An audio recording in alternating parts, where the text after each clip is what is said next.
नमस्कार, आप देख रहे हैं इंडिया न्यूज में हूं आपके साथ सरिता तिवारी। खबरें देखिए फटाफट अंदाज में।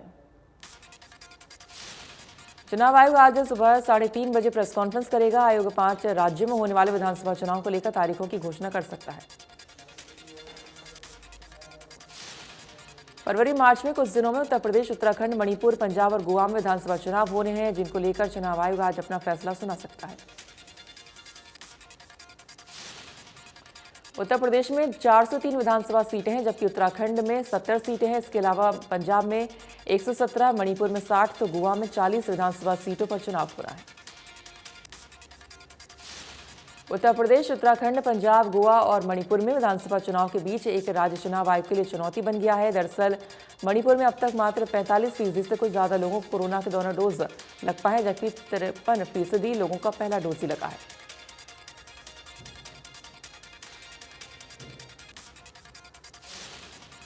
कोरोना के बढ़ते मामलों के बीच दिल्ली में शुक्रवार रात से 55 घंटे का वीकेंड कर्फ्यू लग गया है। सिर्फ जरूरी सेवाओं के लिए ई पास के साथ ही बाहर निकलने की इजाजत है।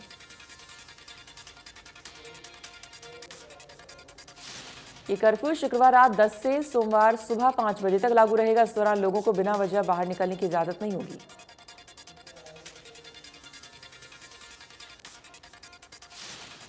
दिल्ली में सरकारी अफसर, कोर्ट के जज, हॉस्पिटल, एयरपोर्ट, रेलवे स्टेशन, बस अड्डे और परीक्षा देने जा रहे लोगों को छोड़कर अन्य जरूरी सेवाओं से जुड़े लोगों के लिए ई पास जारी किए गए हैं। देश में पिछले 24 घंटे में कोरोना के 1,41,986 केस सामने आए हैं। एक दिन में 285 लोगों की मौत। देश में एक दिन में 40,000 मरीज रिकवर हुए हैं। वहीं देश में एक्टिव केसों की संख्या 4,72,000 के पार। महाराष्ट्र में बीते 24 घंटे में कोरोना के 40,925 नए केस सामने आए हैं। एक दिन में 20 मरीजों की मौत। दिल्ली में पिछले 24 घंटे में कोरोना के 17,335 केस सामने आए हैं। एक दिन में 9 लोगों की मौत। हरियाणा में 24 घंटे में कोरोना के 3,748 नए केस मिले हैं। एक मरीज की मौत।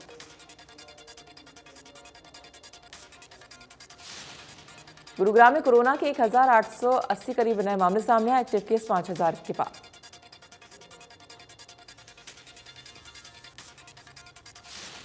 अंबाला में कोरोना के 156 नए केस दर्ज किए गए हैं, जबकि उसके बाद कोरोना एक्टिव के 651 पहुंच गए हैं। देश भर में कोरोना के नए वेरिएंट ओमिक्रॉन का खतरा लगातार तेजी से फैल रहा है। देश के 27 राज्यों में ओमिक्रॉन के मामले 3,071 मिल चुके हैं। महाराष्ट्र में ओमिक्रॉन के 79 नए केस सामने आए हैं। वहीं राज्य में ओमिक्रॉन के कुल 876 मामले हो गए।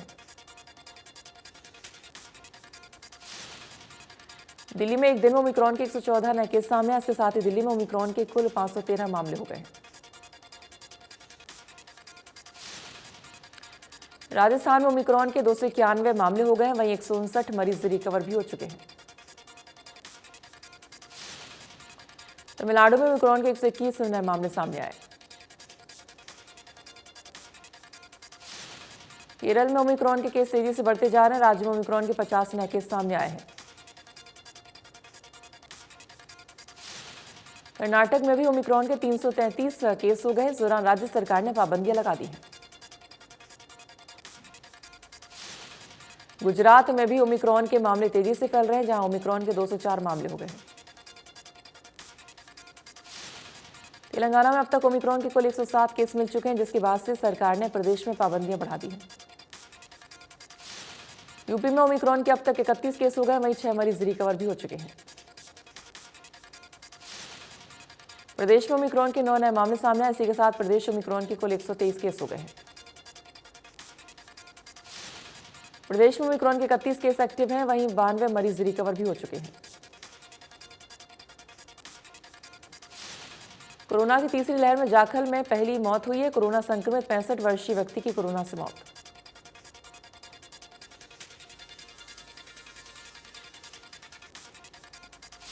जेजेपी अध्यक्ष अजय चौटाला कोरोना पॉजिटिव हो गए हैं। अजय चौटाला ने ट्वीट कर कोरोना की जानकारी दी। अजय चौटाला ने डॉक्टर्स की सलाह पर खुद को आइसोलेट कर लिया है। संपर्क में सभी लोगों से टेस्ट कराने की सलाह दी है। अजय चौटाला ने लोगों से सावधानी बरतने की भी अपील की।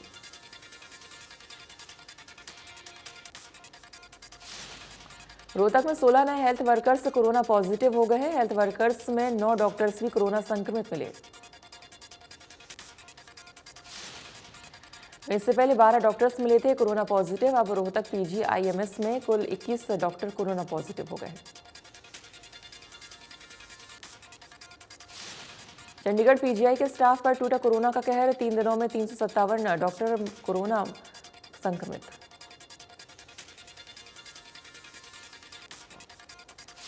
फरीदाबाद में 15 से 18 साल तक के बच्चों को कोरोना का सुरक्षा कवच मुहैया कराने के लिए वैक्सीनेशन का कार्य शुरू कर दिया गया है। उसी कड़ी में स्कूलों में बच्चों के लिए वैक्सीनेशन किया जा रहा है। फरीदाबाद के ग्रेटर फरीदाबाद स्थित मॉडर्न डीपीएस स्कूल में स्कूली बच्चे न सिर्फ कोरोना वैक्सीनेशन के लिए आगे आ रहे हैं, बल्कि अन्य बच्चों और अभिभावकों को भी कोरोना वैक्सीन बिना किसी डर के लगवाने के लिए प्रेरित कर रहे हैं।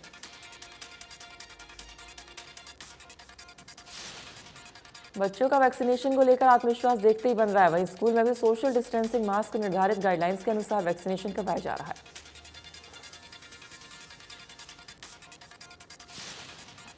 फरीदाबाद के एक निजी अस्पताल में हरियाणा का पहला हार्ट ट्रांसप्लांट करने में सफलता मिली है, जहां डॉक्टरों ने मात्र 3 घंटों में महिला का हार्ट ट्रांसप्लांट करने में कामयाबी हासिल की है। इस हार्ट को गुजरात के वडोदरा से चार्टर्ड प्लेन के द्वारा दिल्ली लाया गया था, जहां से लाने के लिए 40 किलोमीटर तक का ग्रीन कॉरिडोर बनाया गया था।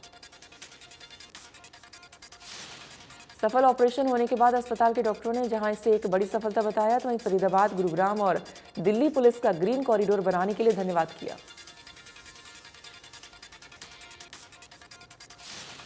मुख्यमंत्री मनोहर लाल के द्वारा गोला चीका हलके को बड़ी सौगात, विकासात्मक सौगात देने के लिए विधायक ईश्वर सिंह ने अपने निवास पर खुशी जाहिर की है।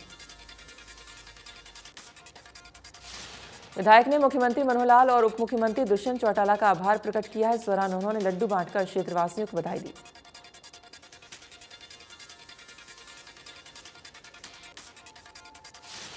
नारायणगढ़ पहुंचे सांसद रतनलाल कटारिया ने पंजाब में प्रधानमंत्री की सुरक्षा में हुई चूक को लेकर घटना की निंदा करते हुए कहा कि कांग्रेस की शिखर स्तर की लीडरशिप ने पंजाब के मुख्यमंत्री के माध्यम से ये जघन्य अपराध कराया है। रतनलाल कटारिया ने कहा कि कांग्रेस ये नहीं चाहती कि पंजाब में उनकी करारी हार हो, और इसलिए उन्होंने पीएम मोदी को जान में जोखिम में डाला, जबकि पाकिस्तान का बॉर्डर वहां से दूरी पर था और कुछ भी हो सकता है। रतनलाल कटारिया ने कहा कि पंजाब की कांग्रेस सरकार बर्खास्त की जाए। ड्रामेबाज सिद्धू को सब ड्रामेबाज नजर आते हैं। सोनीपत में निजी स्कूलों की मनमानी जारी है। 134 ए के तहत किया जा रहा है, नहीं एडमिशन नहीं दिया जा रहा है। वहीं मिनी सचिवालय के सामने क्लास लगाई जा रही है। डीसी और शिक्षा अधिकारी से बच्चों ने गुहार लगाई है। बच्चों के हाथों में एडमिशन के स्लोगन बोर्ड नजर आए हैं।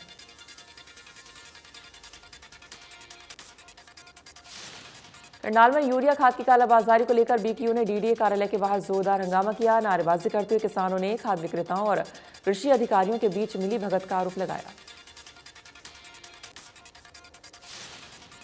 किसानों ने कहा कि यूरिया की शॉर्टेज की आड़ में खाद विक्रेता कालाबाजारी कर रहे हैं। किसानों के हंगामे के बाद कृषि अधिकारियों ने घरौंदा के एक खाद विक्रेता का लाइसेंस भी रद्द कर दिया।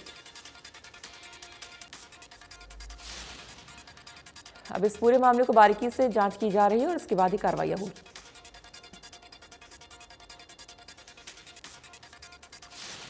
सोनीपत में अधिकारियों की बड़ी लापरवाही। एक ही जगह से तीसरी बार फ्लाईओवर धंस गया है। बारिश के बाद फ्लाईओवर के गड्ढे में फंसा ट्रक। दुकानदारों ने प्रशासन को मामले में शिकायत दी।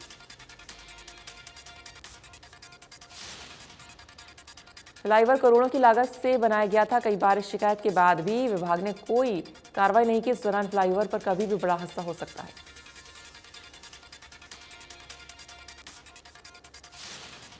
रतिया के मेन बाजार में सड़क उखाड़कर दोबारा निर्माण शुरू नहीं करने पर दुकानदारों में भारी रोष है। दुकानों के सामने सड़क पर गंदगी होने से लोगों में दिक्कतों का सामना करना पड़ता है। इस समस्या को लेकर भड़के दुकानदारों ने नगरपालिका और सरकार के खिलाफ प्रदर्शन किया। नगरपालिका पर दुकानदारों ने आरोप लगाए और अपने स्तर पर चंदा इकट्ठा कर सड़क पर पत्थर डलवाने का काम शुरू किया। दुकानदारों का कहना है कि ठेकेदार ने सड़कों से टाइलें उखाड़कर मिट्टी डलवा दी, लेकिन उसके बाद निर्माण करना भूल गया, जिससे लोगों को परेशानी होती है।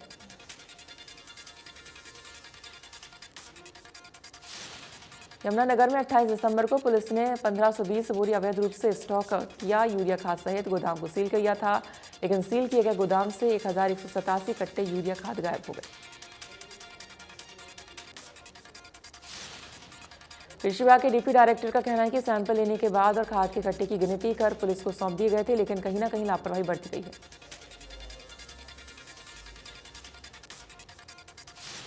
सोना के नागरिक अस्पताल विजिलेंस की टीम ने छापेमारी करते हुए 80 किलोवाट डायरेक्ट बिजली सप्लाई की चोरी पकड़ी।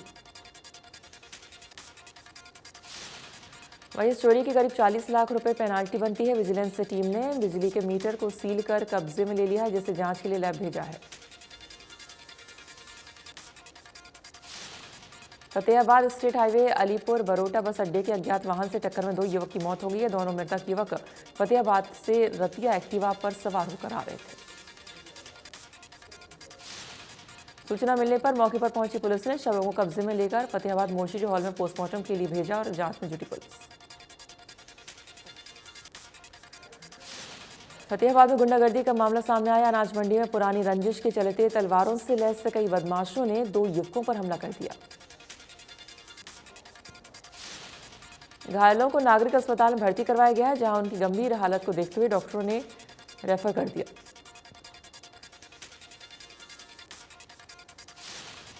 रोहतक में झज्जर रोड पर जलघर के पास बिल्डिंग मटेरियल सप्लाई का काम करने वाले एक युवक की गोली मारकर हत्या कर दी गई है। घटना को अंजाम देने वाले 2 बदमाश कार में सवार होकर आए थे। घटना की सूचना पर शिवाजी कॉलोनी थाना पुलिस मौके पर पहुंची और जांच के लिए एफएसएल टीम को भी मौके पर बुलाया।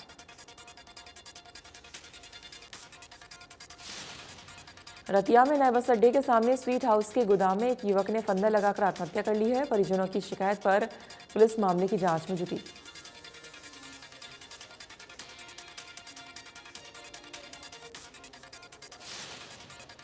पानीपत के जाटल रोड पर किराना स्टोर के मालिक 2 भाइयों को गन पॉइंट पर लेकर लगभग 50,000 रुपए लूट लिए।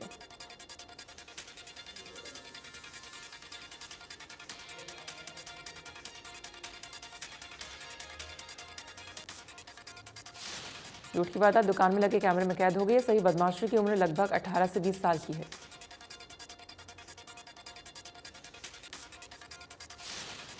भिवानी के क्राउन प्लाजा में पुलिस ने गुप्त सूचना के आधार पर रेड मारी। पुलिस की इस रेड में कई युवक युवतियां आपत्तिजनक हालत में मिली। पुलिस के इस रेड में महिला पुलिस भी शामिल थी। इन सेंटरों में पुलिस को शिकायत मिली थी कि कुछ लड़कियों से जबरदस्ती कार्य करवाया जाता है।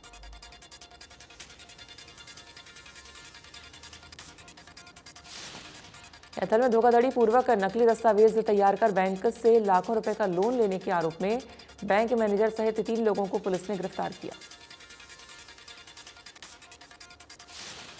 रोहतक के लाखन माजरा धर्मकांटे पर अजीब लूट का मामला आया सामने, जहां आरोपी नकली पिस्तौल दिखाकर कारिंदों से 45,000 नगद और 2 मोबाइल छीन ले गया। आरोपी लूट की घटना को अंजाम देने के बाद अपनी पिस्तौल धक्का मुक्की के दौरान वहीं छोड़ गए थे, लेकिन 4 घंटे बाद पीड़ितों से अपनी पिस्तौल मांगने वापस आ मारपीट की।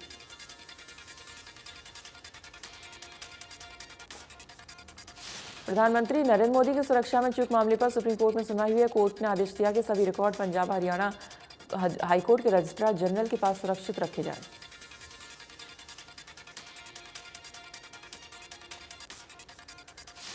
सुप्रीम कोर्ट ने सुनवाई को फिलहाल सोमवार तक के लिए टाल दिया है। चीफ जस्टिस ने कहा है कि हमने केंद्र और राज्य को सुना, दोनों को एक दूसरे की जांच से आपत्ति है।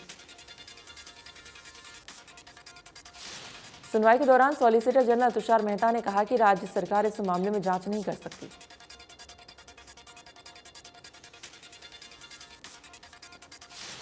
सुप्रीम कोर्ट के एक फैसले का हवाला देते हुए साफ किया कि पुलिस इस मामले में किसी भी तरह की जांच नहीं कर सकती। याचिकाकर्ता ने सुप्रीम कोर्ट से एनआईए की जांच कराने की मांग की है। प्रधानमंत्री की दीर्घायु के लिए मुख्यमंत्री मनोहर लाल ने माता मनसा देवी मंदिर में महामृत्युंजय जाप किया। सीएम ने कहा फिरोजपुर में पीएम की जान के साथ खिलवाड़ किया गया है।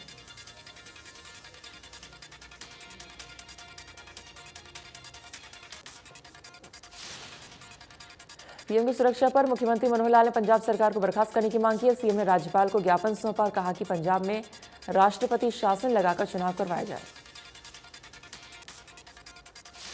सीएम ने कहा कि लोकतांत्रिक देश के मुखिया का विरोध किया गया है और इस घटना की जितनी निंदा की जाए वो कम है।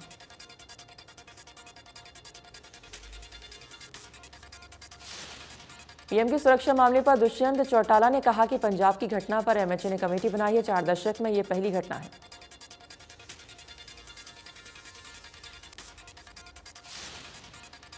पीएम मोदी की सुरक्षा में चूक मामले में इनेलो नेता अभय सिंह चौटाला ने कहा, पीएम की सुरक्षा में चूक होना गलत। अभय चौटाला ने कहा कि भटिंडा एयरपोर्ट पर पीएम मोदी के द्वारा दिया गया बयान बेहद आश्चर्यजनक है। पीएम मोदी ने पंजाब की जनता का अपमान किया है। वहीं गुरनाम सिंह चढ़ूनी ने कहा कि पीएम के साथ ही घटना नरेंद्र मोदी के प्रचार का तरीका है। चुनाव में फायदा लेने के लिए पीएम ऐसे आपत्तिजनक तरीका अपनाते हैं। फिरोजपुर में प्रधानमंत्री मोदी की सुरक्षा में चूक होने के मामले ने देश में सियासत को गरमा दिया। देश भर में बीजेपी कार्यकर्ता चन्नी सरकार के खिलाफ विरोध प्रदर्शन कर रहे हैं। भाजपा कार्यकर्ताओं ने पंजाब के सीएम चन्नी का पुतला भी फूंका। भाजपा कार्यकर्ताओं ने पीएम मोदी की सुरक्षा में सेंध की उच्च स्तरीय जांच की मांग की है। सुप्रीम कोर्ट ने इसी सत्र के लिए सरकार की 27% ओबीसी आरक्षण की योजना को मंजूरी दी है। ऑल इंडिया कोटा की 27% सीटों पर ओबीसी कैटेगरी के छात्रों को आरक्षण दिया जाएगा। सुप्रीम कोर्ट ने 6 जनवरी को फैसला सुरक्षित रखने के बाद कहा था कि राष्ट्र हित में नीट पीजी काउंसलिंग शुरू होनी जरूरी है। सुप्रीम कोर्ट ने इस सत्र में ओबीसी ईडब्ल्यूएस कोटे के लिए सरकार की योजना को मंजूर किया और इसके साथ ही नीट पीजी के छात्रों को राहत मिली है, क्योंकि अब काउंसलिंग की राह साफ हो गई है।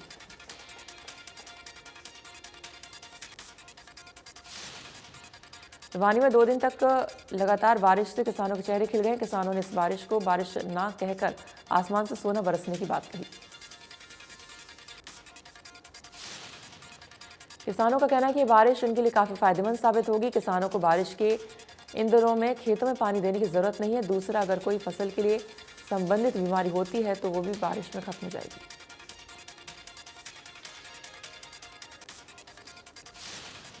गुरुग्राम में देर रात से लगातार हो रही बारिश से ठंड बढ़ गई है। गुरुग्राम में सड़कें भी भर गई हैं।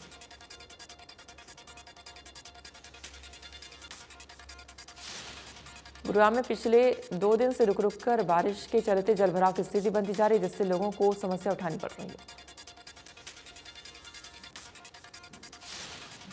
गुरुग्राम के कुछ निचले इलाकों में जलभराव की समस्या के चलते लोगों को भारी परेशानी हो रही है। जिले में सोना कस्बे में 72 mm बारिश और गुरुग्राम शहर में 54 mm बारिश नोट की गई है।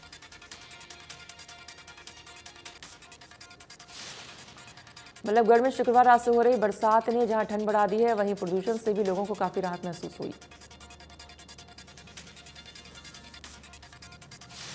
दिल्ली एनसीआर में देर रात से तेज बारिश का दौर जारी है। इस वजह से दिल्ली की सड़कें सुबह से ही जलमग्न रहीं। मौसम विभाग के अनुसार 9 जनवरी तक देश के कई राज्यों में बारिश की संभावना बनी है। वहीं आज से 9 जनवरी के बीच पंजाब, हरियाणा, दिल्ली, उत्तरी राजस्थान और पश्चिमी उत्तर प्रदेश में बारिश का अलर्ट है। दिल्ली में तेज बारिश के साथ वायु गुणवत्ता खराब श्रेणी में सुधार कर मध्यम हो गई है और एक्यूआई इंडेक्स 132।